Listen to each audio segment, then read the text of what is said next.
मैं आशीष रंजन वैद्य। मैं अपने नए YouTube चैनल ARB गुरुकुल में आप सभी का स्वागत करता हूं, जिसमें हम लोग स्पेशली क्लास 10 के उन सारे बच्चों के लिए मैं क्लास लेकर आया हूं जो लॉकडाउन में ऑफलाइन क्लास नहीं कर पा रहे हैं, कोचिंग नहीं जा पा रहे हैं। उनके लिए मैं स्पेशली मैथ्स और साइंस का क्लास लेकर आऊँगा। आज मैं मैथ्स का क्लास चैप्टर 1 लेकर आया हूँ, जो कि रियल नंबर पर है, वास्तविक संख्या है। उनका ये इंट्रोडक्शन क्लास है। आइए हम लोग आज इंट्रोडक्शन क्लास में वास्तविक संख्या के बारे में समझेंगे।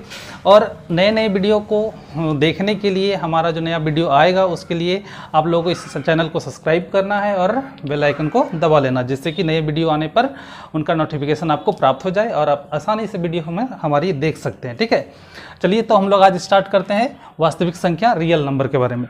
तो हम लोगों ने रियल नंबर तो सुना लगता है कि वास्तविक संख्या क्या है। ठीक है, वास्तविक संख्या को जानने से पहले हमें कुछ टर्म्स को जानना जरूरी है जो हम लोगों ने पिछले क्लासों में पढ़ा है। ठीक है, तो उन सारे टर्म्स को पहले हम एक एक करके हम लोग देखते हैं। पहला है, जैसे कि पहला है प्राकृत संख्या। प्राकृत संख्या, ठीक, जिसको हम लोग इंग्लिश में नेचुरल नंबर बोलते हैं। Natural number. तो नेचुरल नंबर क्या है? तो गिनती की वो सारी संख्या नेचुरल नंबर कहलाती है। गिनती की सारी संख्या क्या कहलाती है? नेचुरल नंबर कहलाती है। ठीक है, तो हम लोग इसका डिफाइन क्या देखेंगे? तो गिनती की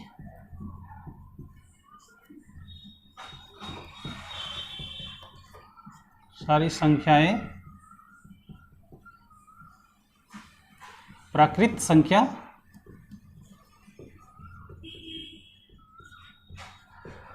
कहलाती है। एग्जाम्पल में हम लोग देख लेते हैं क्या होगा। तो गिनती की संख्या हम लोग गिनती स्टार्ट कब से करते हैं? 1 से करते हैं। तो 1, 2, 3, 4, 5 सो ऑन, ये इन्फिनिटी तक जाएगा। इन्फिनिटी यानी कि अनंत, क्योंकि संख्याएं कभी खत्म नहीं होती। ठीक है, तो प्राकृत संख्या समझ गए हम लोग। अब नेक्स्ट हमारा दूसरा टर्म्स आता है पूर्ण संख्या। नेक्स्ट क्या आता है? पूर्ण संख्या। ओके, पूर्ण संख्या को जिसको हम लोग क्या बोलते हैं? Whole number. होल नंबर, इसका डिफाइन हम लोग देखेंगे। गिनती की वो सारी संख्याएं जिनमें शून्य को सम्मिलित कर लिया जाता है तो वो पूर्ण संख्या बन जाता है। तो गिनती की संख्याएं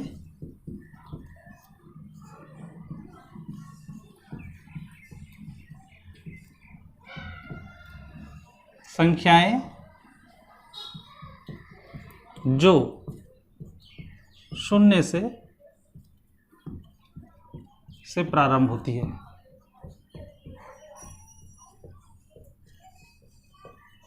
ठीक है, एग्जाम्पल के लिए जैसे 1, 2, 3, 4, 5 सो ऑन इन्फिनिटी तक जाता है। ये तो हमारा क्या हो गया? प्राकृत संख्या हो गया। पर जब हम इसमें 0 को शामिल कर लेते हैं तो ये मेरा बन जाता है पूर्ण संख्या, जिसे हम लोग होल नंबर बोलते हैं। इसे W से सूचित किया जाता है। इसको किससे सूचित किया जाता है? W से। और इसे N से सूचित किया जाता है, नेचुरल नंबर को। ठीक है, और हम लोग आगे देखते हैं पूर्णांक, इंटीजर। ठीक है, इंटीजर हम लोग क्या पढ़ेंगे? हम लोग इंटीजर्स यानी कि जिसको हम लोग पूर्णांक बोलते हैं। क्या बोलते हैं? पूर्णांक। पूर्णांक वैसी संख्याएं जो पूर्ण होती है। पूर्ण, इसका यदि हम संधि विच्छेद करेंगे तो पूर्ण अंक। ठीक है, जो पूरा संख्या हो। तो चाहे वो 1, 2, 3, 4 हो, चाहे वो -1, -2, -3, -4 हो या 0 हो। ठीक है, ये सारी संख्याएं क्या कहलाती है? पूर्णांक कहलाती है। तो पूर्णांक जो है 2 तरह का होता है। कौन कौन सा? एक होता है धनात्मक पूर्णांक,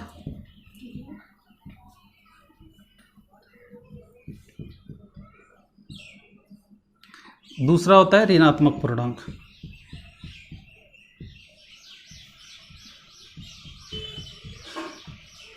ठीक है, धनात्मक पूर्णांक मतलब इसको आप डिफाइन यदि करने के लिए बोला जाए तो क्या होगा? तो शून्य से बड़ी संख्याएं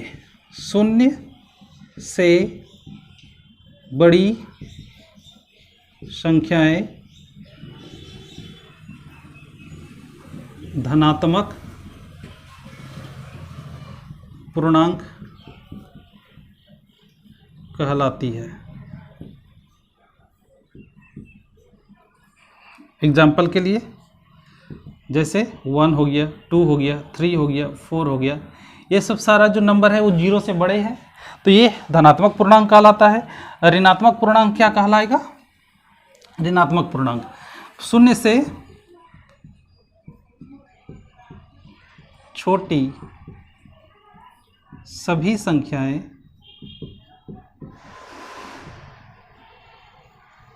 ऋणात्मक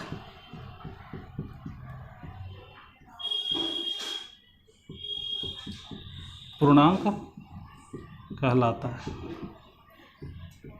जैसे -1, -2, -3, -4, ठीक है। तो ये इंटीजर दो तरह के हो गए, धनात्मक पूर्णांक और ऋणात्मक पूर्णांक, ठीक है। और हम लोग अब आगे समझेंगे, तब तक आप लोग इसको नोट डाउन कर सकते हैं या ना तो स्क्रीनशॉट ले सकते हैं, ठीक है। कर लेते हैं क्विक रिवीजन। जैसे कि सम संख्याएं, जिसे हम लोग इवन नंबर बोलते हैं, जो 2 से पूरा विभाजित हो जाए उसे सम संख्या कहते हैं। जैसे 2, 4, 6, 8, 2 का जो गुणज होता है, ठीक है, वो सारा क्या कहलाता है? सम संख्या कहलाता है। विषम संख्या क्या कहलाता है? वैसी संख्या जो 2 से पूरा विभाजित नहीं होती है। कोई दिक्कत? अब नेक्स्ट हम लोग पढ़ते हैं क्विक रिवीजन में कि भाज्य संख्या क्या कहलाता है और अभाज्य संख्या क्या कहलाता है, ठीक है। अभाज्य संख्या नेक्स्ट पहले हम लोग पढ़ते हैं। नेक्स्ट अभाज्य संख्या, जिसे हम लोग प्राइम नंबर बोलते हैं। प्राइम नंबर जिन संख्याओं का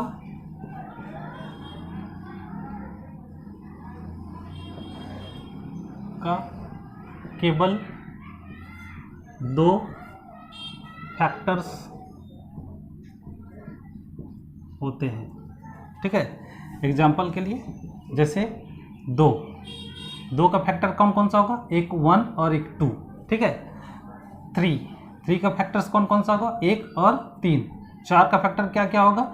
1 होगा, 2 होगा और 4 होगा, ठीक है। तो ये कितना सारा फैक्टर हो गया इसका? 1, 2, 3 फैक्टर हो गया। तो जिस कारण से हमें हमारा अभाज्य संख्या नहीं है। ये तब कौन सा संख्या है भाई? तो ये है भाज्य संख्या। क्या है ये? भाज्य संख्या, जिसको हम लोग कंपोजिट नंबर बोलते हैं। क्या बोलते हैं? कंपोजिट नंबर, ठीक है। तो डिफाइन लिखाना जरूरी नहीं है, डिफाइन आएगा भी नहीं और ऐसे वो इम्पॉर्टेंट नहीं है। ये हम लोग सिर्फ रिकॉल करने के लिए इसे पढ़ रहे हैं, ठीक है। तो अभाज्य संख्या समझ में आ गया। जिनके सिर्फ 2 फैक्टर्स होते हैं उसे अभाज्य संख्या कहते हैं। जिसका 2 से अधिक फैक्टर्स होते हैं उसे भाज्य संख्या कहते हैं, ठीक है। कंपोजिट नंबर बोलते हैं, ठीक है। अब हम लोग आगे पढ़ेंगे परिमेय संख्या। क्या पढ़ेंगे हम लोग नेक्स्ट? परिमेय संख्या। परिमेय संख्या जिसको हम लोग इंग्लिश में रैशनल नंबर बोलते हैं।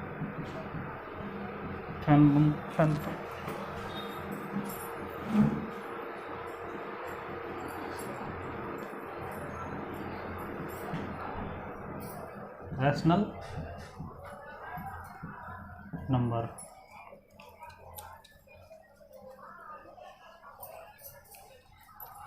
ठीक है।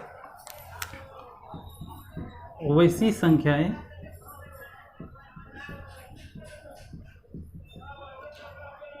जिन्हें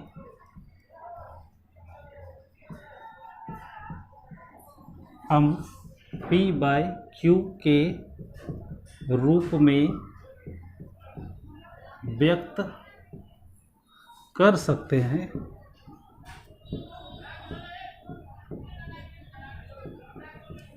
ठीक है। एग्जाम्पल के लिए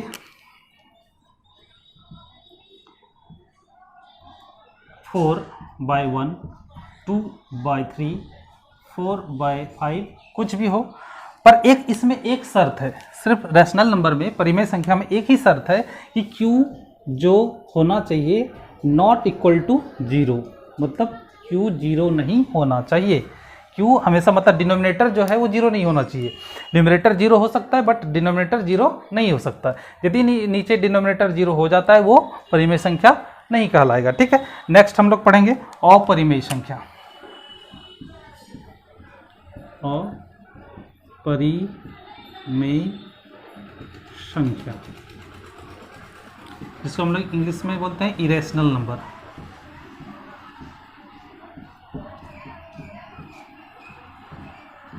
ठीक है, वैसी संख्या जिसे हमें पी वाई क्यू के रूप में व्यक्त नहीं कर सकते। ठीक है, वैसी संख्याएं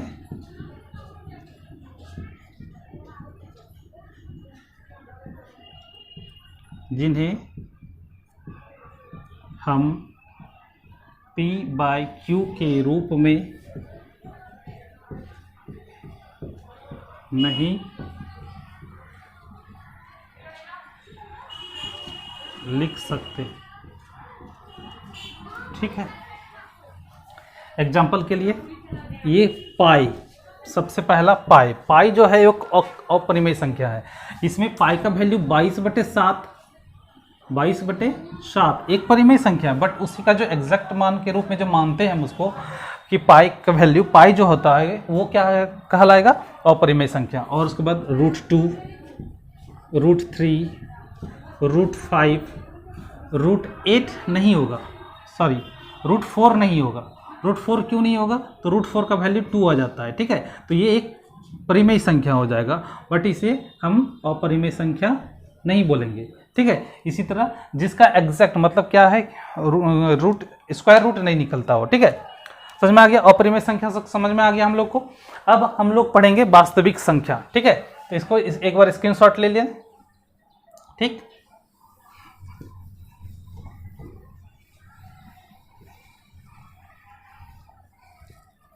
हम लोग नेक्स्ट पढ़ेंगे हम लोग वास्तविक संख्याएं।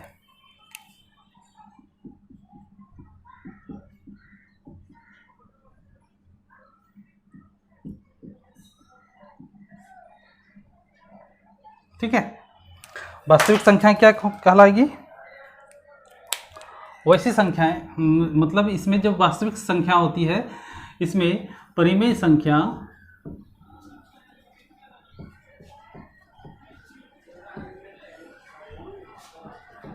परिमेय संख्याओं तथा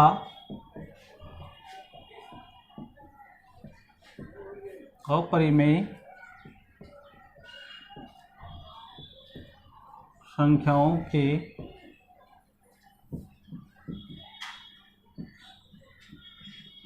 सम्मिलित रूप को वास्तविक संख्या कहते हैं। ठीक है, और परिमेय संख्या में क्या है, परिमेय संख्या में सभी संख्याएं आ जाती है। परिमेय संख्याएं, इसमें प्राकृत संख्या, पूर्ण संख्या,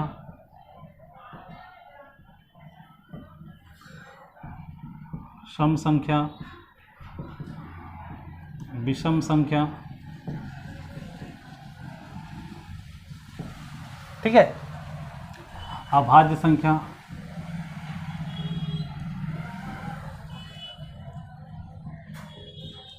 भाज्य संख्या। संख्याओं के समूह को परिमेय संख्या बोलते हैं, और ये जो है परिमेय संख्या और अपरिमेय संख्या के समूह को वास्तविक संख्या कहते हैं। समझ में आ गया यहाँ तक। ठीक है, नेक्स्ट हम लोग टर्म पढ़ेंगे प्रमेयिका।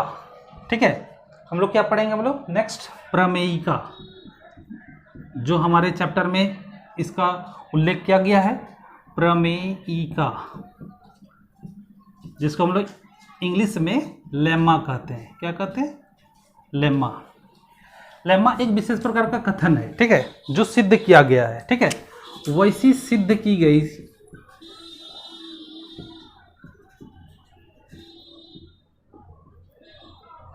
सिद्ध किया गया कथन, वैसा सिद्ध किया गया कथन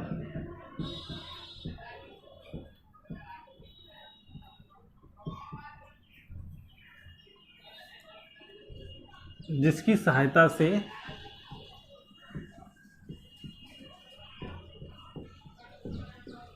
हम किसी और कथन को सिद्ध करते हैं। क्या करते हैं, सिद्ध करते हैं प्रमेयिका कहलाती है, लेम्मा कहलाती है। ठीक है, लेम्मा कहलाती है।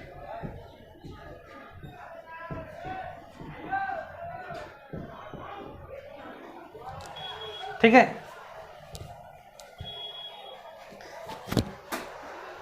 नेक्स्ट हम लोग पढ़ेंगे एल्गोरिदम।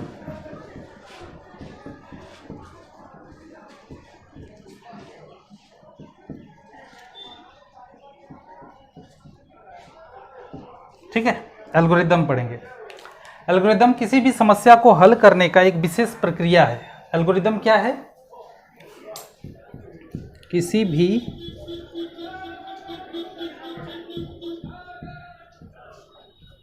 समस्या को, सवाल को, समस्या को या कोई भी प्रॉब्लम को, समस्या को हल करने का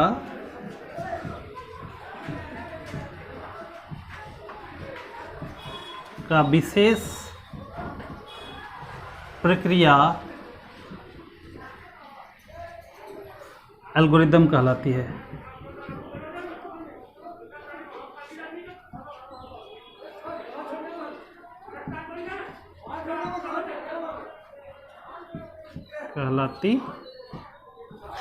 समझ में आ गया यहाँ तक? ठीक है, अब हम लोग नेक्स्ट पढ़ेंगे जो इस टॉपिक में है। स्क्रीनशॉट ले सकते हैं तब तक।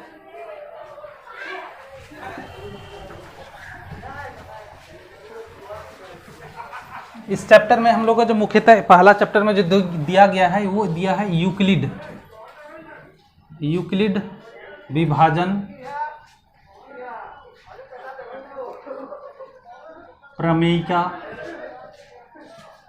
या एल्गोरिदम या कुछ भी बोल सकते हैं। ठीक है, यूक्लिड विभाजन प्रमेयिका मतलब एक थ्योरम है जो यूक्लिड के द्वारा दिया गया है, जो विशेषकर डिवीजन मेथड, डिवीजन के लिए दिया गया है। ठीक है, एक डिवीजन के लिए एक प्रमेय दिया गया है, थ्योरम दिया गया है। किसके द्वारा?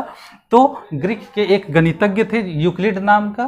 ठीक है, यूक्लिड के द्वारा एक विभाजन के लिए एक प्रमेय दिया गया है जिसको हम लोग यूक्लिड विभाजन प्रमेयिका कहते हैं। ठीक है, जैसे एक विभाजन का शॉर्ट रूप ले लेते हैं, कुछ भी ले लेते हैं। जैसे 3 से 6 को हम 3 से डिवाइड करते हैं तो 3 2 जा 6 कैंसिल हो गया। यहाँ पे रिमाइंडर मेरा कुछ नहीं बचा। वही हम दूसरा ले लेते हैं, 4 से हम 9 को डिवाइड करते हैं। 4 1 4, 4 दूनी 8, यानी कि 4 2 जा 8, खत्म। यहाँ पे रिमाइंडर 1 बचता है। ठीक है, तो ये रिमाइंडर बचा और हम लोग पहले ही पढ़ चुके हैं ये इन सारी चीज़ों का कुछ ना कुछ नाम होगा। ये भाजक कहलाता है, ये भाज्य कहलाता है, ये भागफल कहलाता है और ये शेषफल कहलाता है। ठीक है, तो हम इसका एक रूल पढ़े हैं, बचपन में पढ़ते आ रहे हैं कि भाज्य बराबर क्या होता है? भाजक गुना भागफल प्लस शेषफल। ठीक है, ठीक है। इंग्लिश में यदि लिखना चाहेंगे तो डिविडेंड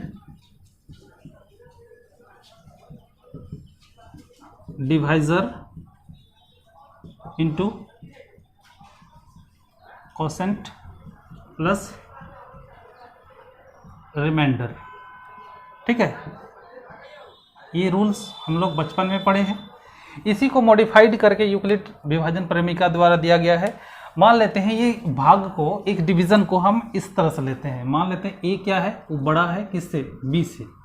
ठीक है, तो बी से हम क्या करेंगे? ए को डिवाइड करेंगे।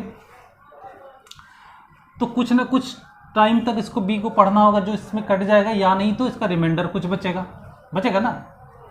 और एक बात याद रखना है, इसमें रिमाइंडर जो होगा, आर जो होगा, वो हमेशा 0 से के बराबर होगा या 0 से बड़ा होगा, और छोटा होगा किसके? डिविडेंड का, यानी कि बी का। क्या होगा? डिविडेंड का। ये याद रखना है। तो इसका यदि हम इस फॉर्म में लेंगे, इसको, इस डिवीजन को, इस डिवाइड को यदि इस फॉर्म में यदि लिखना चाहेंगे तो क्या हो जाएगा? A = BQ + R। यही तो एक स्टैंडर्ड फॉर्म है किसका? यूक्लिड विभाजन प्रमेय का इसी का प्रयोग करके हम लोग 1.1 का सवालों को सॉल्व करेंगे।